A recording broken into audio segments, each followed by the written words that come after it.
صبر اور اللہ کی قدرت کا وہ منظر جو دبئی ایئرپورٹ پر دنیا نے اپنی آنکھوں سے دیکھا، ایک ایسا لمحہ جس نے لاکھوں دلوں کو جھنجھوڑ کر رکھ دیا، ایمان کو تازہ کر دیا اور اللہ پر توکل کا حقیقی مفہوم سمجھا دیا۔ اللہ جب بلاتا ہے تو راستے خود بناتا ہے۔ عامر قذافی کا ایمان افروز واقعہ۔ تصور کریں آپ حج کی نیت سے روانہ ہوں، دل میں خانہ کعبہ کی حاضری کی امید ہو، لیکن ایئرپورٹ پر اچانک کوئی ایسی رکاوٹ آ جائے جو آپ کے سارے خواب بکھیر دے۔ یہی ہوا لیبیا سے تعلق رکھنے والے عامر قذافی کے ساتھ، جب دبئی ایئرپورٹ پر ان کا سفر اس وجہ سے رک گیا کہ ان کے نام میں قذافی شامل تھا۔ سیکیورٹی نے کہا ہم معاملہ دیکھ رہے ہیں لیکن وقت لگے گا، اور ادھر حاجیوں کا قافلہ طیارے میں سوار ہو چکا تھا، دروازہ بند، پرواز تیار۔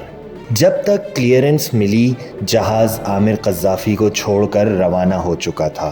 سیکیورٹی افسر نے افسوس سے کہا شاید اس بار تمہارے نصیب میں حج نہیں، لیکن عامر کے لبوں پر صرف ایک جملہ تھا، میری نیت حج کی ہے، اور اللہ جب بلاتا ہے تو راستے خود بنتے ہیں۔ وہیں بیٹھے رہے، صبر کے ساتھ، یقین کے ساتھ، دعا کے ساتھ۔ اچانک اطلاع ملی جہاز میں خرابی ہو گئی ہے اور وہ واپس آ رہا ہے۔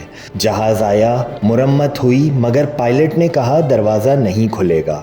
دوسری بار بھی انکار، مگر عامر کا ایمان متزلزل نہ ہوا۔ تیسری بار جہاز پھر روانہ ہوا اور کچھ ہی دیر بعد واپس آ گیا، اور اس بار وہ لمحہ آیا جو صرف اللہ کی قدرت دکھا سکتا ہے۔ پائلٹ نے اعلان کیا جب تک عامر قذافی سوار نہیں ہوگا میں یہ جہاز نہیں اڑاؤں گا۔ یہ کوئی اتفاق نہیں تھا، یہ قدرت کا پیغام تھا۔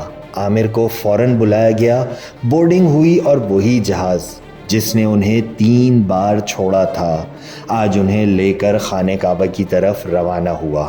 عامر قذافی نے بعد میں کہا جب اللہ بلاتا ہے تو کوئی طاقت روک نہیں سکتی۔ یہ صرف ایک سفر نہ تھا، یہ ایک سبق تھا کہ جب نیت خالص ہو، دل میں یقین ہو، زباں پر صبر ہو، تو رب کعبہ خود راستے ہموار کر دیتا ہے۔ جیسے ہی یہ واقعہ سوشل میڈیا پر پھیلا، دلوں میں موجیں اٹھنے لگیں۔ کسی نے کہا اللہ جسے چاہے اپنے در پر بلا لے، اور کسی نے کہا ہمیں بھی ایسے ہی معجزے نصیب ہوں۔ دوستوں، یہ کہانی ایک مسافر کی نہیں، یہ کہانی ہے یقین کی، دعا کی، رب کی رحمت کی۔ حج صرف دعوت نہیں، قبولیت کا سفر ہے، اور جب اللہ بلاتا ہے تو دروازے بند نہیں ہوتے، راستے بننے لگتے ہیں۔ اگر آپ کو بھی یہ ایمان افروز قصہ دل کو لگا ہو تو اسے شیئر کیجئے، ہو سکتا ہے کسی اور کا یقین بھی جاگ جائے۔ اللہ ہمیں بھی اپنے در کا طلبگار بنائے، آمین۔